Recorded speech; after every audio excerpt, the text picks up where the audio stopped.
사무엘상 2장의 말씀입니다.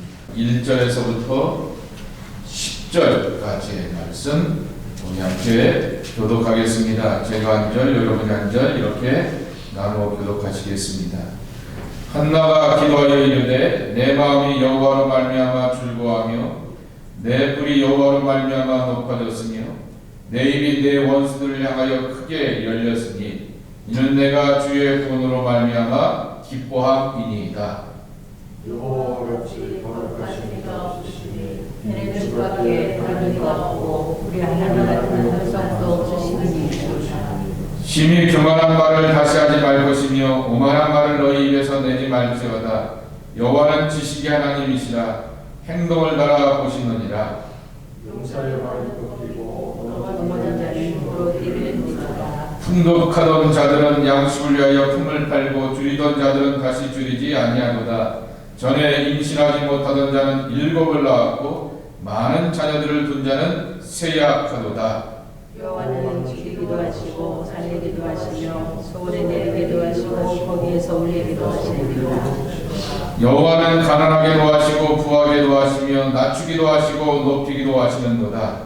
가난한 자를 징표에서 일으키시며 부유한 자를 거룩더미에서 올리사 귀족들과 함께 하시며 영광의 자리를 차지하게 하시는도다. 땅의 기둥들은 여호와의 것이라. 여호와께서 세계를 그것들 위에 세우셨도다. 그가 그의 거룩한 자들의 발을 지키실 것이요 악인들을 흑암 중에서 잠잠하게 하시리니 심히로는 이길 사람이 없음이로다. 여호와를 부정하는 자는 산산이 되어질 것이라. 하늘에서 우레로 그들을 치리로다. 여호와께서 땅까지 심판을 내리시고 자기 왕에게 힘을 주시며 자기의 기름 부음을 받은 자의 뿔을 높이시리로다 하니라. 아멘.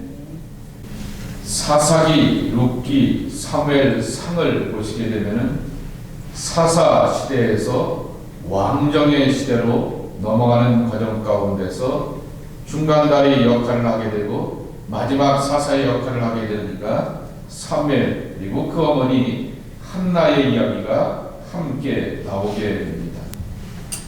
사사 시대를 한마디로 표현하게 되면 지리적으로 보게 되면은 가나안 땅에 가서 사는 것이지만은 그 가나안 땅은 기름진 땅과 젖과 꿀이 흐르는 땅이 아니라 자기 소견에 옳은 대로 살게 되었다가 공격당하게 되고 잃어버리게 되고 큰 아픔을 겪는 그러한 땅이 되었던 것입니다. 자기 소견에 옳은 대로입니다. 사무엘이 출생하는 그 과정을 보아도 오늘 본문처럼 어머니 한나의 눈물이 있게 되고 그 가정사에 엄청난 사연과 그리고 삶의 핸디캡이 있는 것을 보게 됩니다. 그리고 사울왕의 화려하고 수려한 외모와는 다르게 이 다윗은 아버지조차도 얘는 아니지 라고 생각할 정도로 아버지가 내 아들 가운데 하나라도 뽑히는 거지 라고 하는 생각도 갖지 않을 정도로 얘는 아니야 라고 제껴놓게 되었던 그 아이를 하나님께서 택하셔서 기름 부어주시고 이스라엘의 탁월한 영도자 오간 모든 세대 가운데서 기억되는 정말 다윗의 별로 기억되는 별과 같은 존재로 선택하게 되었던 것이 이 왕으로서의 다윗인 것입니다. 사사기의 내용이 자기 소견에 옳은 대로라고 한다고 하면 이 가난하고 연약한 사람, 자식을 갖지 못하는 사람을 통하여서 그리고 또한 부모조차도 제껴놓았던 그 사람을 통하여서 하나님이 기름 부어주시고 존귀한 대로 세워주시게 될 때 얼마든지 하나님과 세상 앞에서 값지고 귀하고 선한 존재로 쓰임받을 수 있음을 보여주었습니다. 그래서 제가 이렇게 말을 만들어 보았습니다. 자기 소견에 옳은 대로의 반대가 뭘까? 하나님이 옳다입니다. 언제나 하나님은 옳으신 분이고 정의로우신 분이고 하나님은 신실한 분이시라. 옳으신 하나님께서 마음먹고 작정하시게 되면 그 마음먹고 작정한 인생이 하나님 앞에서 선하고 아름답게 쓰임받게 되는 그 모습을 만나게 되는 것입니다. 그래서 하나님이 모르는 것입니다. 한나의 이야기 우리가 잘 압니다. 가정 가운데 자식이 없게 되는 것이죠. 옛사람들에게 있어서 이렇게 중언을 하거나 일부 다처를 한다라고 하는 것에 대해서 누가 토를 달 사람은 없을 것입니다. 그리하여서 그 가정 가운데 이 엘가나의 가정 가운데 부인이 둘이 있게 되었던 것이죠. 한나는 자식을 갖지 못하게 되었지만은 둘째 여인이었던 분인나는 자식이 있게 되었던 것이죠. 그런데 그 자식 있는 그 복을 가지고서 한나를 향하여서 비난하게 되고 조롱하게 되고 업수 여기고 멸시하게 되니 그 한나는 눈물의 사람이 되었던 것입니다. 이 남편이었던 엘가나가 함께 성전에 한나와 함께 올라가서 기도하는 모습을 지켜보게 되면은 굉장히 마음은 이 한나에게 있었구나, 한나에게 굉장한 마음이 있었구나라고 하는 것을 짐작해 보게 됩니다. 그래서 성전에서 그가 간절함으로 기도하게 되었을 때 제사장 엘리가 볼 때 이렇게 술 취하여서 중언부언하며 기도하느냐 그렇게 말합니다. 예수님도 말씀하시죠. 중언부언하며 기도하지 말라라고 산상수훈에 말씀하시게 되었는데 중자가 반복된다라고 하는 중복된다라고 하는 것에 그 중자입니다. 어느 말씀원이겠죠. 부언이라고 하는 말은 다시라고 하는 것입니다. 했던 것을 또다시 하는 것이죠. 이미 중언했던 것을 또다시 부언하는 것이 중언부언입니다. 그러니까 한나의 기도는 계속해서 하나의 목적을 향하고서 간절함과 절박함과 전신함을 가지고 기도하게 되었더니 뒤에서 지켜보게 되었던 엘리가 보게 되었을 때는 저 여자가 술 먹고 했던 얘기 또 하고 했던 얘기 또 하고 기도는 하러 왔는데 이렇게 하는 것처럼 보이게 되었던 것이죠. 그러나 그의 마음 가운데 목적을 갖고 하나의 중심을 가지고서 간절함으로 기도하게 되자 하나님께서는 그 한나의 기도를 들어주셨고 고약한 제사장이었던 엘리를 통하여서 하나님의 은혜와 응답이 이 여인에게 임하게 되었던 것을 우리가 확인하게 됩니다. 그러면 오늘 본문은 한나의 기도 혹은 한나의 찬양이라고 하는 것이죠. 자식을 갖지 못하게 되었던 한나가 하나님의 은혜 안에서 자식과 생명을 갖게 되었던 것입니다. 출애굽기 15장에 보게 되면은 드보라의 찬양이 있게 됩니다. 그리고 또한 한나의 찬양이 있게 되고 누가복음에 보게 되면은 마리아의 노래가 있게 됩니다. 성경에 나오게 되는 여인들의 3대 찬송 이야기인 것이죠. 그런데 그 3대 여인의 찬송의 이야기의 내용들은 인간적으로 도저히 불가능해 보이게 되지만은 하나님께서 열어가게 되시는 하나님의 능력과 하나님의 가능성에 대한 찬양이라고 하는 것이죠. 삶의 자리 가운데 하나님이 개입하시고 간섭하시게 되니 삶의 내용과 판도가 확 바뀔 수 있구나 라고 하는 것을 몸으로 삶으로 경험하게 되면서 부르고 고백하게 되었던 찬양인 것입니다. 홍해가 갈라진다 라고 하는 것 생각할 수 없는데 하나님이 마음먹으시니까 정말 홍해는 갈라놓으시게 되었던 것이죠. 남자를 알지 못하게 되었던 여인이 이 뱃속에서 아이를 갖게 된다라고 하는 것 참 놀라운 것인데 그렇게 하나님의 신비 가운데서 생명을 얻게 되는 것입니다. 그리고 또한 오늘 한나도 자기의 삶 가운데 불가능한 것처럼 보이게 되지만 하나님이 허락하시니 생명 얻는 복을 누리게 되었던 것입니다. 그래서 2장 1절 말씀에 보게 되면은 내 마음이 여호와로 말미암아 즐거워하며 내 뿔이 여호와로 말미암아 높아졌으며 내 입이 내 원수들을 향하여서 크게 열렸으니 내가 주의 본으로 말미암아 기뻐함이로다 그랬습니다. 찬양할 이유를 주시고 찬양할 제목을 주시고 찬양할 내용을 주시는 하나님을 향하여서 이렇게 고백하게 되었던 것입니다.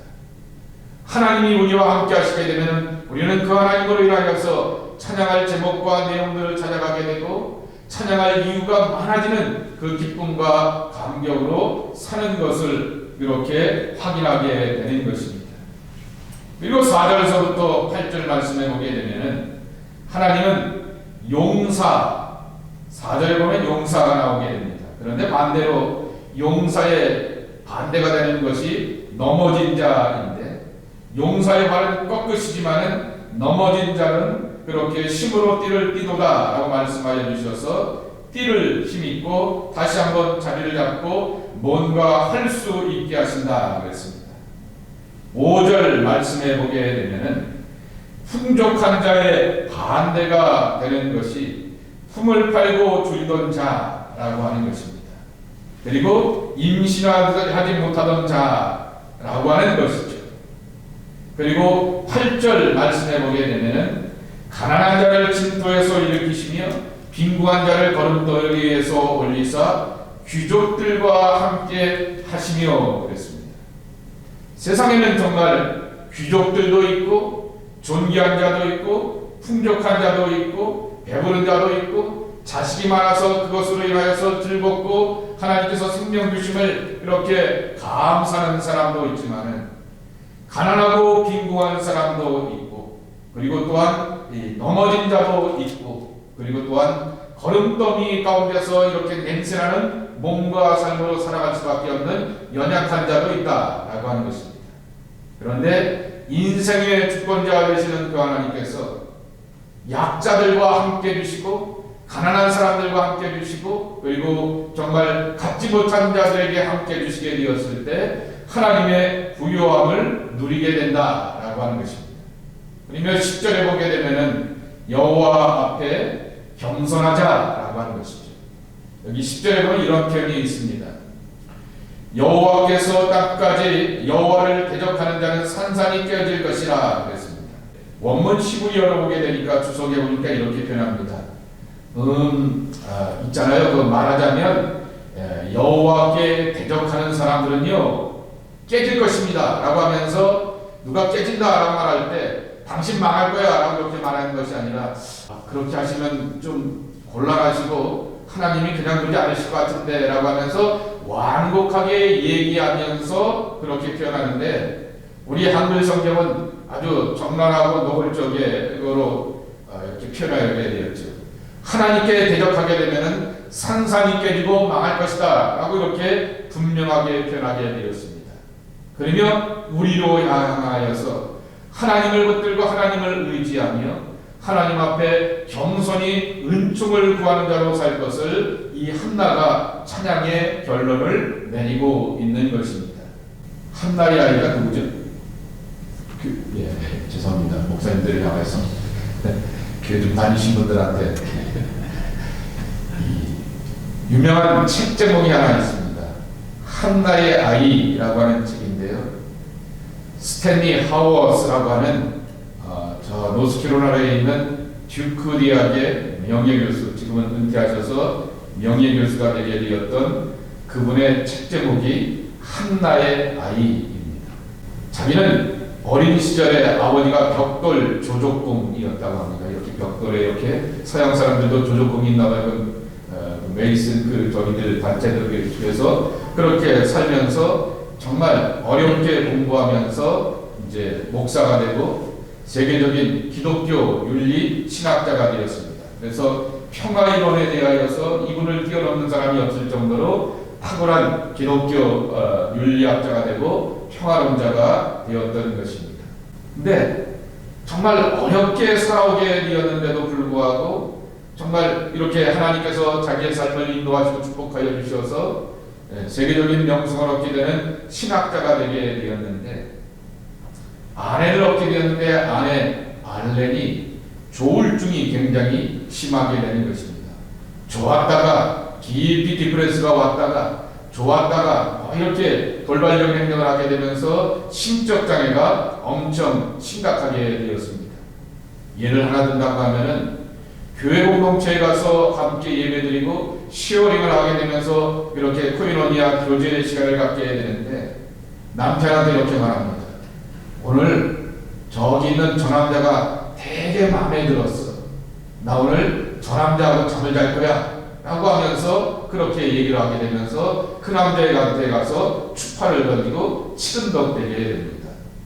사람들은 이 스탠리 하워스가 교회에 오게 되어서 이 양반의 입에서 어떤 교제 말씀과 나눔의 귀한 이야기를 들을까라고 생각하고 기대를 갖고 있게 되는데, 아내는 그렇게 행동을 하게 되면서 그 공동체와 그 모임의 자리를 엉망으로 만들어 놓게 되었던 것이죠. 결국 우울증이 심각하게 되어서 그렇게 비참한 결과로 이렇게 삶을 마감하게 되었는데, 그러면서 그가 자기의 자서전적인 이야기들을 쭉 쓰면서 어린 시절의 가난한 가운데서 결혼 생활의 그 어려움 가운데서 써가게 되었던 책 제목이 한나의 아이입니다. 그 책 제목의 부제가 사실은 더 유명한 제목이 되기도 합니다. 정답 없는 세상에서 신학하기입니다. 이 사람은 신학자이니까 신학하기라고 말하였을 텐데, 앞에 나오는 표현이죠. 정답 없는 세상에서 우리는 성경의 사람이라고 말하기도 하고 기도의 사람이라고 말하기도 하고 믿음의 사람이라고 말하면서 하나님의 성경이 정답이고 기도하며 하나님으로부터 답을 찾을 수 있고, 그리고 또한 믿음의 고백 가운데서 하나님의 인도하심을 구한다라고 말하게 되지만은, 정말 본인이 경험하게 되었듯이 왜 우리의 기분이 이렇게 가난하게 되었을까 라고 생각하면서도 성실함과 최선을 다하여서 훌륭한 신학자가 되었고, 또 사랑하는 여인을 만나서 결혼하게 되었는데, 그 여인이 그런 식의 삶을 살지는 도저히 이렇게 이해할 수 없게 되었던 것이죠. 세상살이는 이렇게 가난하기도 하고 가족들 가운데서 관계 가운데서 파괴가 되기도 하는 정답 없는 그러한 삶이라고 하는 것이죠.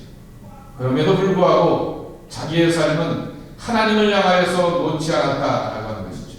그래서 스스로를 한나의 아이, 자기 어머니 한나의 이름을 빌려서 한나의 아이라고 하는 그러한 이름으로서 자기 자신을 정의하게 되었던 것입니다. 한나의 사연, 한나의 눈물, 한나가 믿고 기대고 의지하게 되었던 그 하나님이 이 정답 없는 세상 가운데서도 여전히 자기를 붙들어 주시고 지탱하게 하여 주셔서 그 하나님의 은혜 안에서 이기고 승리하면서 삶의 문제들을 하나씩 하나씩 감당하면서 살아오게 되었다라고 하는 그의 고백인 것입니다. 저희 교회는 이렇게 매일 성경으로 새벽 예배를 하기도 하고, 그것에 뒤에 나오게 되면 주 공과의 내용을 가지고서 감리교는 속회라고 말하게 되는데, 구역 예배, 셀 모임을 갖게 됩니다. 그리고 나눔의 시간도 그렇게 갖게 됩니다. 그런데 그 나눔의 시간 이렇게 보게 되면은, 페이스북에 보게 되면 그 매일 성경에 대하여서 목사들이 이렇게 자기가 글을 쓰기도 하고 주석을 풀기도 하고 또 이렇게 은혜 받은 것에 대해서 코멘트를 달아놓게 되는데요. 이 사무엘상 2장의 말씀을 가지고서 어떤 분이 이렇게 코멘트를 달아놓게 되었는데, 내가 이러야겠구나 하는 생각을 갖게 됩니다. 이 코멘트입니다. 성실하신 부모님을 만나는 것은 하나님의 은총입니다. 그래서 한나의 성실함이 뭐겠습니까? 기도 아니겠습니까? 인생에 핸디캡이 있음에도 불구하고 육체의 연약함이 있음에도 불구하고 그는 하나님 앞에서 성실함을 하나 보여주었죠. 기도하게 되었고 자식을 놓고 소원 기도하게 되었고, 소원 기도하여서 그 아이를 얻게 되자 분명하고 단호하게 하나님의 성전에 내보내게 되어서 조금 더 품고 안고 키우고 싶은 것이 당연한 어머니의 마음인데, 하나님 앞에 절대적으로 신뢰하면서 내놓는 그의 모습을 보게 되는 것이죠.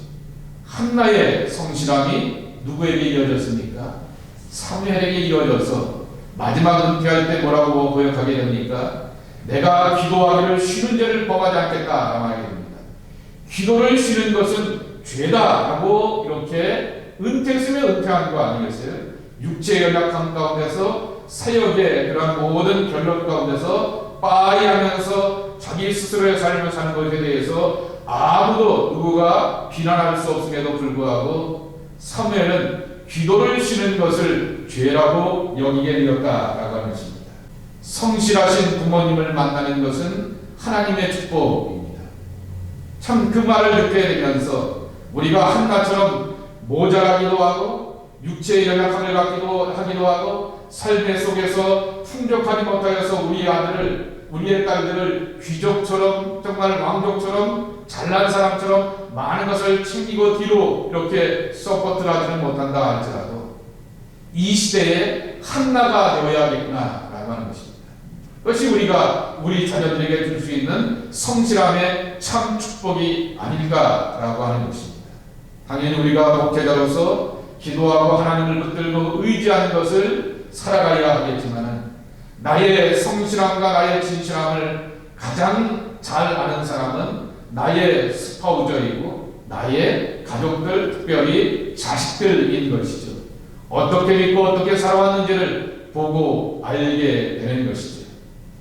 한나는 어려운 사연이 있는 여인이었지만 그 아들 사무엘은 한나 때문에 행복했을 것입니다. 저와 여러분이 이 시대에 그렇게 바로 하나님 앞에서 행복을 나눠주는 선한 영향력의 사람이 되었으면 좋겠습니다. 기도의 아름다운 흔적들과 발자취를 남길 수 있는 하나님의 사람들의 모습이 있기를 주님의 이름으로 간절히 축복합니다.